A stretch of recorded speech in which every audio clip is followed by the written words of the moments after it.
सारी पकड़ाई कमाल हवे हो। अच्छा का हो कैसे कटता पहले से ज्यादा फूलल फूलल देखे में लागत गाल हवे हो। प्यार के मशीन में फर्स्ट वाला दिन में कैसे दलावा तरफ रहे।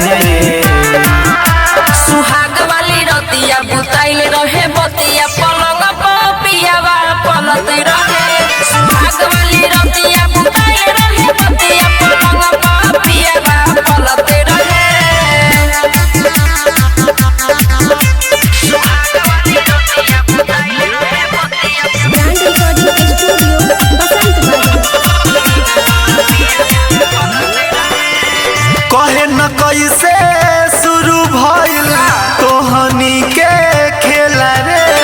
कौन रहे गुरु वही जा कौन रहे चेला रे। अरे कौन खोल के तनी के न कैसे शुरू भइल तोहनी के खेला रे।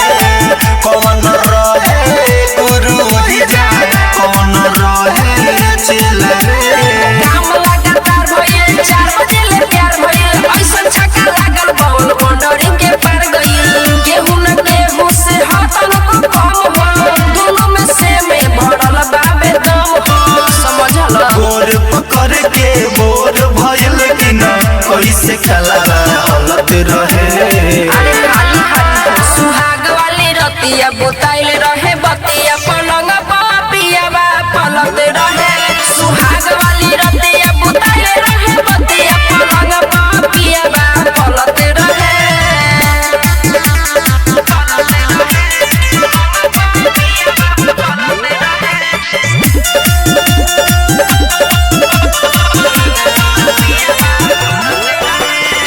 खुल के कहो बात हो अपना यार से।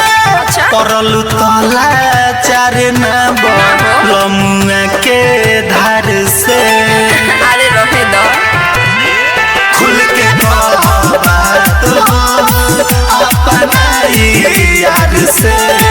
परल तला चार ना लमुआ के मार से। मलाई के पलंग से जोड़ी जावे जंग से खुशबानी ये दिल पापा ना बलम से कहते नी छूट हम जवानी के रूठ पत्थर कर दिहले साइन अपना कलम से। बुझलो बिना बजा के धुन बना जाके कैसे सिनावा चलत रहे।